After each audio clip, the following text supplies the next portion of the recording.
सर्वेभ्यो नमो नमः।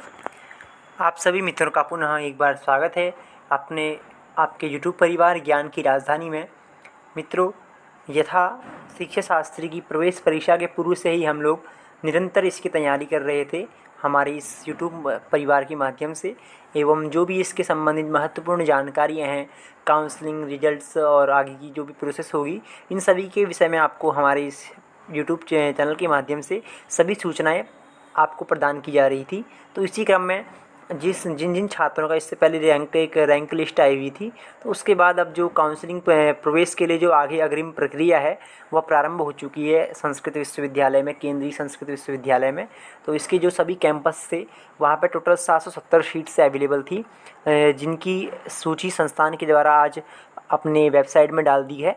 तो इसमें एक साथ ही सूचना जो दी गई है, किस तरह आपको काउंसलिंग करवानी है, इसके बाद आगे की प्रोसेस क्या होगी, किस तरह आपका एडमिशन होगा।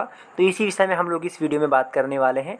और जिन छात्रों का इसमें, जिन लोगों का अभी जो फर्स्ट अभी लिस्ट आई हुई है इसमें जिसका नाम है, उनके विषय में भी हम बात करेंगे। और जिन लोगों का अभी इसमें नाम नहीं आया है तो उनका आगे जो आगे वाली लिस्ट आएगी उसमें क्या होगा और किस तरह प्रोसेस रहेगी, अभी कितने लोगों का और नाम आ सकता है। तो सभी जो महत्वपूर्ण विषय रहने वाले, फ़ीस पेमेंट कैसे होगी, काउंसलिंग की क्या प्रक्रिया रहेगी, तो सभी में हम यहाँ पर बात करने वाले हैं। यह वीडियो आपके लिए संपूर्ण यानी कि अंत तक यह वीडियो आपके लिए अति लाभदायक एवं आवश्यक रहेगी। तो इसलिए केवल आधा वीडियो ना देखें, पूरा अगर वीडियो आप देखते हैं तो आपके मन में जो भी शंकाएं हैं, आपके मन में जो भी आप सोच रहे हैं या फिर जो भी आपका प्रश्न है, वो अवश्य ही उसका निदान यहाँ पे आपका हो जाएगा।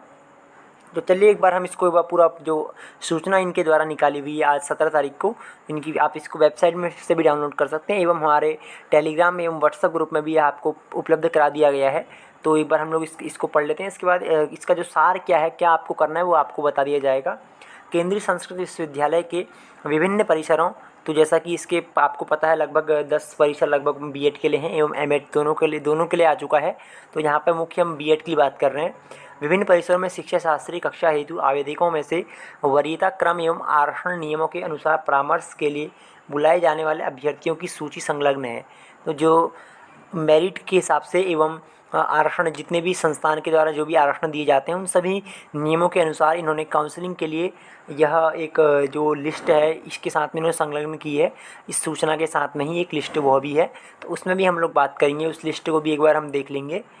परामर्श के लिए यह सूचना प्रवेश का अधिकार प्रदान नहीं करती है। तो ऐसा नहीं कि अगर आपको इस लिस्ट में आपका नाम है तो वो काउंसलिंग के लिए आपका एडमिशन हो चुका है फाइनल, ये आपको नहीं समझना है। जब तक आपकी आगे फ़ीस पेमेंट एवं डॉक्यूमेंट वेरिफिकेशन सब फाइनल ना हो जाए तब तक आपका एडमिशन पूर्ण नहीं होगा। तो केवल यहाँ नाम होने से ही आपका वहाँ एडमिशन हो चुका, ये नहीं है।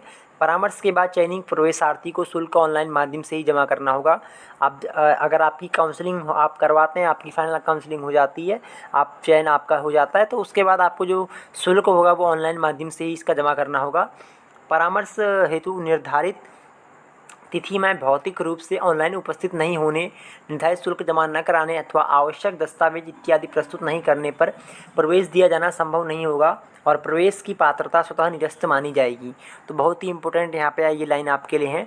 परामर्श, ये जो आपकी काउंसलिंग होने वाली है, इसको परामर्श जो इन्होंने निर्धारित तिथि इनकी है 18 से लेकर 22 तारीख तक, 3 दिन का इन्होंने समय इसके लिए निर्धारित अभी किया हुआ है। जो फर्स्ट लिस्ट इनकी आई हुई है 18 से 22, अभी आगे इसमें इंक्लूड इन्होंने डेट की हुई है। तो 18 से 22 तक जो आपकी काउंसलिंग होगी भौतिक रूप से, यानी कि आप ऑफलाइन भी काउंसलिंग कर सकते हैं और ऑनलाइन भी करा सकते हैं। तो दोनों प्रकार से आप कर सकते हैं। अगर आपके संस्थान जो कैंपस आपको चूज़ आपने किया था, जो आपको प्राप्त हुआ है इस लिस्ट में, आपके अगर वो नज़दीक में है तो आप अच्छा होगा आप उसको ऑफलाइन काउंसलिंग करें। और अगर हो सकता, अगर आपसे कैंपस दूर है तो आप ऑनलाइन उपस्थित हों, यानी कि ऑनलाइन आप काउंसलिंग करें।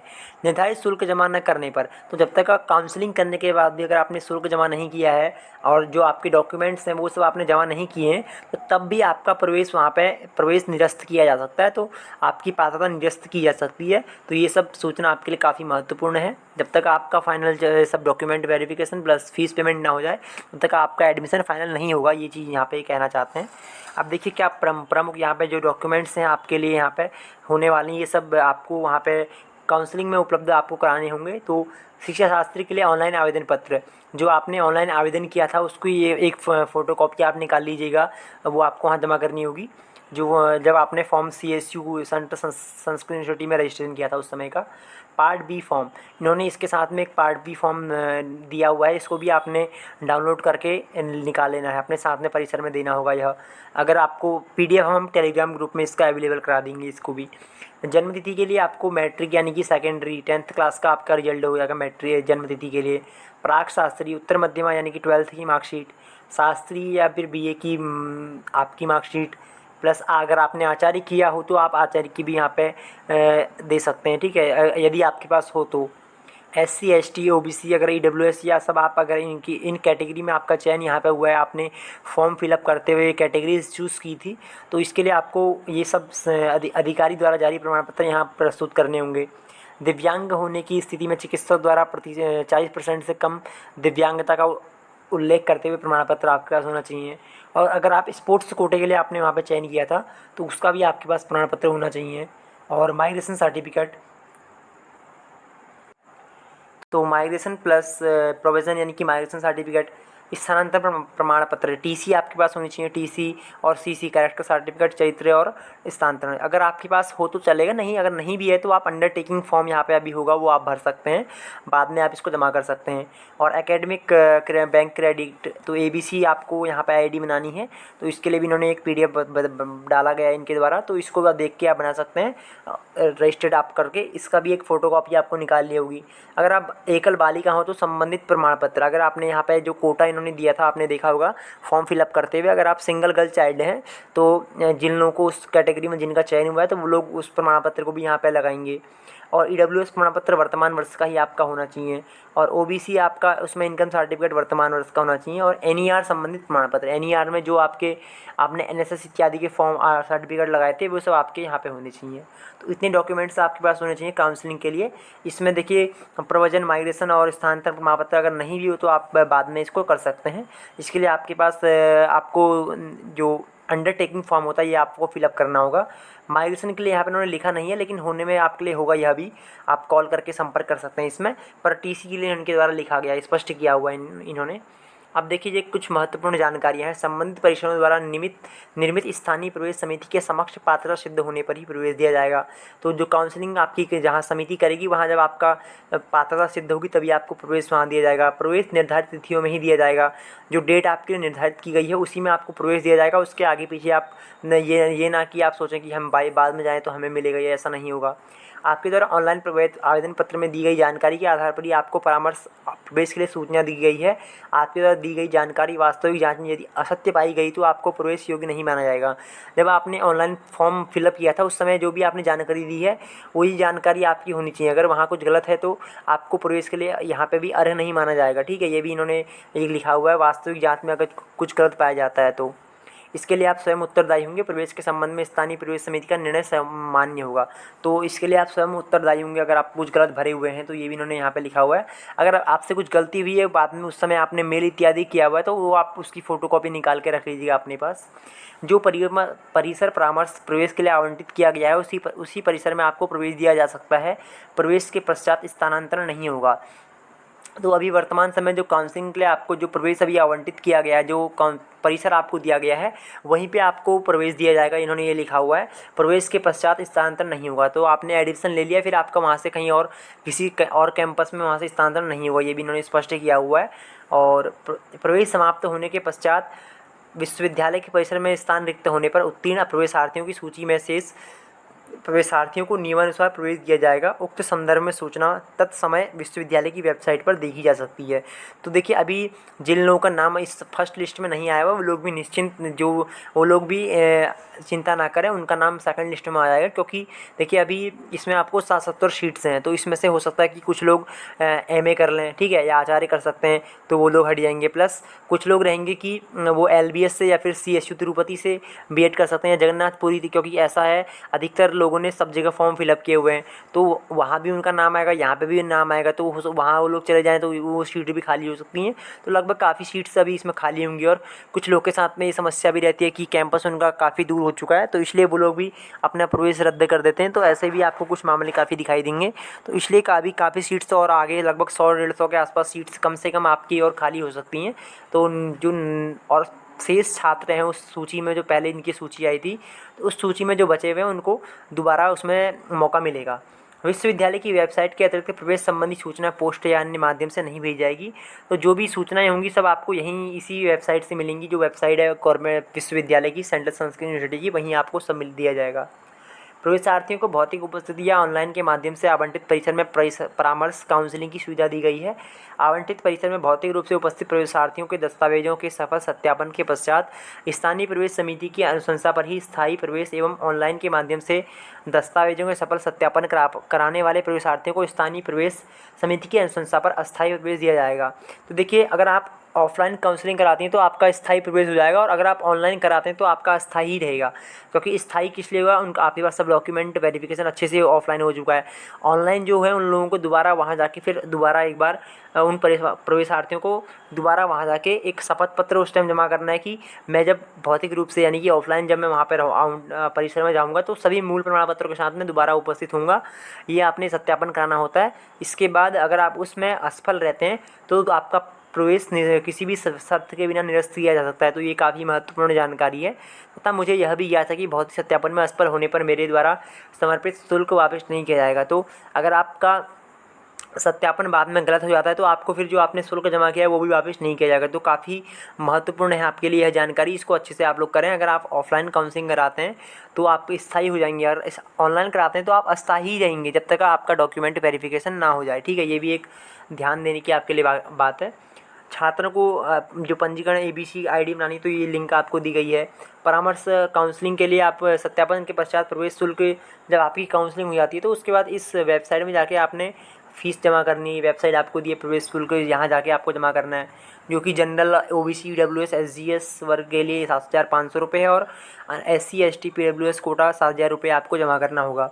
ये फ़ीस आपको दी गई है। ठीक है, प्रथम सत्र और द्वितीय सत्र में आपको 1,700 रुपये, तृतीय में 7,500, फिर दोबारा से, और चतुर्थ में 1,700 रुपये। तो ये आपको जनरल एवं SC सभी यहाँ पे कैटेगरी की फ़ीस यहाँ पे डिवाइड इन्होंने की हुई है। ऑनलाइन के माध्यम से दस्तावेज के सफल सत्यापन के पश्चात अस्थायी प्रवेश प्राप्त प्रवेशार्थियों का प्रवेश तभी स्थायी माना जाएगा जब संबंधित प्रवेशार्थी भौतिक रूप से आवंटित परिसर में समस्त मूल दस्तावेजों के साथ उपस्थित होकर सत्यापन कराएंगे। तो ऑनलाइन आपने अगर काउंसलिंग आप ऑनलाइन कराते हैं तो उसके बाद जब आप वहाँ जाके सभी डॉक्यूमेंट्स ऑफलाइन रूप से जब जमा करेंगे तो तभी आपका प्रवेश स्थायी माना जाएगा। इन्होंने ये भी लिखा हुआ है। परामर्श प्रवेश दिनांक 18/8/23 प्रातः 10 बजे से 22/8/23 सायं 5 बजे तक लिया जाएगा। जो काउंसलिंग आपकी होगी, देखिए 18, 19, 20, 21, 22, तो लगभग 3 से 5 दिन आपका यहाँ पर समय है, क्योंकि बीच में संडे भी होगा एक। तो ये आपके पास समय है, इस बीच में आप अपनी काउंसलिंग करा सकते हैं 18 से लेकर 22 तारीख तक। प्रवेशार्थियों का प्रवेश सुनिश्चित हो जाने के बाद दिनांक 24 को परिसर में उपस्थित होना अनिवार्य है, अन्यथा प्रवेश निरस्त किया जाएगा। तो देखिए, काफ़ी महत्वपूर्ण सूचनाएं सभी हैं। तो आपका अगर प्रवेश हो जाता है सुनिश्चित, तो आपने जो परिसर आपको मिला हुआ है उस परिसर में 24 तारीख को आपको उस परिसर में उपस्थित होना अनिवार्य है। तो ये एक इम्पोर्टेंट नोटिस आपके लिए है, और इम्पोर्टेंट डेट्स आपके लिए हैं 18 से 22 तक प्लस 24 तारीख को आपने वहाँ पहुँचना है, नहीं तो आपका प्रवेश निरस्त कर दिया जाएगा। इन्होंने लिखा हुआ है इसमें। बाकी अगर कुछ आपको संबंधित जो भी आपका परिसर है, कुछ संबंधित आपको जानकारी चाहिए तो वहाँ से आप संपर्क कर सकते हैं। ये सब नंबर आपको दिए हुए हैं। तो ये क्या सूचना है। दूसरी एक लिस्ट है, उसको भी हम एक बार देख लेते हैं, उसमें किस तरह आपको चेक करना है। तो ये देखिए मित्रों, ये वाली लिस्ट यहाँ पे आई हुई है। Selection category wise election for admission to Shiksha Shastri B.Ed 2023-24। तो फर्स्ट लिस्ट यहाँ पे इन्होंने दी हुई है। तो इसमें जितने भी जो भी इनके द्वारा संस्थान के द्वारा जिस क्षेत्र में आरक्षण दिया जाता है उन सभी आरक्षण के साथ में इन्होंने यह लिस्ट जारी की है। तो single quota girls child plus armed force, तो सभी जगह इन्होंने सभी को आरक्षण दिया हुआ है। उसके साथ में जो कैंप, इसमें देखिए एक तो सबसे में कैटेगरी आपकी लिखी हुई है फर्स्ट नंबर में, ये है कैटेगरी। ठीक है, जैसे EWS है यहाँ पे पर्सनल, ये है आर्म्ड फोर्स से है, और ये दूसरे नंबर में आपके मार्क्स दिए हुए हैं। तीसरे नंबर में आपका NTA रोल नंबर है, और चौथे में आपका जो फॉर्म आपने भरा हुआ था CSU में उसका रोल नंबर है। ठीक है, और फॉर्म नंबर है आपका, और लास्ट में आपका जो कैंपस आपको दिया गया है वो आपको यहाँ पे दिया हुआ है। इस तरह आप लोग अपना चेक कर सकते हैं। उसके बाद आपको ऑनलाइन काउंसलिंग इत्यादि करानी है। तो आप सभी लोग अपना चेक अवश्य कर लें। 770 यहाँ पर टोटल नाम आए हुए हैं, तो इन सभी में आपका जिनका भी वहाँ रैंक के अनुसार जो भी है, तो आप अपना यहाँ पर सभी लोग चेक कर सकते हैं रोल नंबर के हिसाब से, या फिर अपना CSU फॉर्म नंबर से, या फिर एंटी रोल नंबर से। तो इसी तरह ये है मॉडर्न यानी कि जिन्होंने BA इत्यादि किया हुआ है संस्कृत से। और नीचे आपको जैसे EWS है, इसके बाद फिर मॉडर्न जनरल कैटेगरी है 17 से लेके आपके 70 तक इन्होंने देखिए मॉडर्न जनरल कैटेगरी है। तो लास्ट 27 जो कि रणवीर कैंपस जिसको मिला हुआ है, तो इस लास्ट में कैंपस नाम है, तो लगभग इस तरह इन्होंने निकाला हुआ है। तो आगे उसके बाद आप देख सकते हैं OBC कैटेगरी है, OBC में ये है। उसके बाद फिर मॉडर्न OBC है, ये भी मॉडर्न OBC है, और ऊपर भी मॉडर्न OBC है, ठीक है, कैटेगरी है। उसके बाद नीचे आप देख सकते हैं ये MPWD modern personal with disability. तो ये PWD जो हैं, जो स्टूडेंट हैं उनके लिए यहाँ पे उनको दिया हुआ है। और SC के लिए मॉडर्न SC जो लोग हैं। आगे फिर ST मॉडर्न, और आगे जाके फिर देखिए दोबारा अब ट्रेडिशनल यहाँ से स्टार्ट हो चुका है। तो ट्रेडिशनल EWS ऊपर भी यहाँ पे ट्रेडिशनल आर्म्ड फोर्स, देखिए एक ही है ट्रेडिशनल यहाँ पे, जो कि आर्म फोर्स यानी कि आर्मी से संबंधित, जिससे कोई भी घर से परिवार से है, या फिर वहाँ पे कोई किसी की डेथ इत्यादि हो जाती है, तो यहाँ से है एक है इनको यहाँ पे ये कोटे से इनको मिला सदाशिव कैंपस। व नीचे आप देख सकते हैं EWS से जो भी हैं जनरल में ट्रेडिशनल से, ठीक है। इसमें आप रोल नंबर अपना चेक कर सकते हैं, आपका नाम है या नहीं है। ये EWS है यहाँ पे, तो यहाँ तक EWS है। उसके बाद 212 से जनरल आपका स्टार्ट हो गया है, 212 से 342 नंबर, जो कि फर्स्ट रैंकर हमारे यहाँ पे संस्थान में स्पर्श हैं। भोपाल इनको कैंपस से अलॉट किया हुआ है, इन्होंने लिया हुआ है। तो इसके बाद MP के ही हैं, MP में ही भोपाल भी है।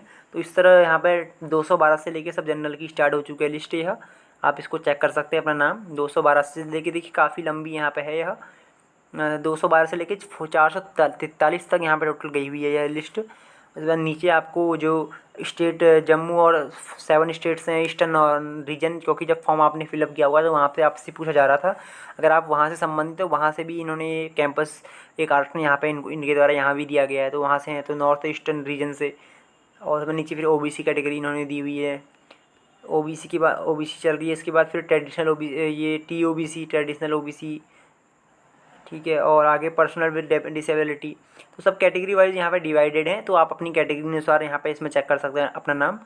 और उसके बाद आप और सिंगल गर्ल चाइल्ड देखिए, सिंगल गर्ल चाइल्ड भी जो संस्थान है आरक्षण दिया है। अगर आप केवल सिंगल गर्ल चाइल्ड हैं तो आपको फॉर्म में ये दिया हुआ है, देखिए इसमें सभी कैंपस में ये मिला हुआ है। नीचे फिर स्पोर्ट्स कोटा भी यहाँ पे इनके द्वारा दिया हुआ है। स्पोर्ट्स कोटा से ये है स्पोर्ट्स कोटा लास्ट 201 नंबर में इन्होंने इनके द्वारा दिया गया है, जो कि रणवीर कैंपस राजस्थान से हैं भैया। उस पर ट्रेडिशनल ST, ठीक है, ST यहाँ पे ST की जो है लास्ट नंबर ST का ही यहाँ पे है। तो लास्ट नंबर देखिए 770 जो नंबर है ST वाले हैं भैया हैं कि 137 नंबर इनके हैं, और हिमाचल प्रदेश से यह है इनका रोल नंबर, रणवीर कैंपस इनको दिया गया है, ठीक है। तो इस तरह 770 स्टूडेंट हैं जो जिनका फर्स्ट लिस्ट में नाम आया हुआ है। अगर आप इनमें से देखिए बहुत सारे जो लोग होंगे वो लोग का यहाँ पे जो फर्स्ट उनका रजिस्ट्रेशन LBS में भी होगा और तिरुपति में भी होगा। तो इसलिए दोनों जगह होगा। तो कुछ लोग क्या करेंगे कि जो नज़दीक उनको रहेगा, जो उनको सही रहेगी, तो वहाँ वो लोग चले जाएंगे। तो इससे क्या होगा, और कुछ लोग इसमें से MA करने वाले होंगे, तो काफ़ी यहाँ पर सीट्स अभी इसमें से खाली होंगी। इसलिए जो लोग अभी नीचे की लिस्ट में हैं तो वो लोग भी चिंता ना करें। अभी इनका जब 24 तारीख तक इनका फाइनल हो जाएगा, तो उसके बाद 24 तक ही आपकी जो, क्योंकि 22 तक जब काउंसलिंग हो जाएगी तो उसके बाद एक नई लिस्ट दोबारा से जारी कर दी जाएगी सेकंड बार के लिए, मतलब सेकंड जो लिस्ट होगी तो उसमें आपका नाम भी आ सकता है। तो इसलिए चिंता अभी आप लोग निश्चिंत रहें। जो लोग नीचे इससे 770 से जो लोग नीचे थे, तो इसमें ये फर्स्ट लिस्ट ये आई हुई है, और बाकी फ़ीस पेमेंट आपको कर देनी है। और कुछ अगर आपको अभी इस वीडियो में कुछ समझ में नहीं आया हो तो वो भी आप लोग कमेंट के माध्यम से लिख सकते हैं, वो भी आपको उसका उत्तर भी दिया जाएगा। बाकी अगर आपको ज़्यादा कुछ जानकारी अपने परिसर से संबंधित कुछ लेनी है तो नंबर आपको दिए गए हैं, वहाँ आप संपर्क कर सकते हैं। तो इस वीडियो में मित्रों इतना ही। अस्तु, नमो नमः। सभी को शुभ रात्रि। जय तु संस्कृतम, जय तु भारतम।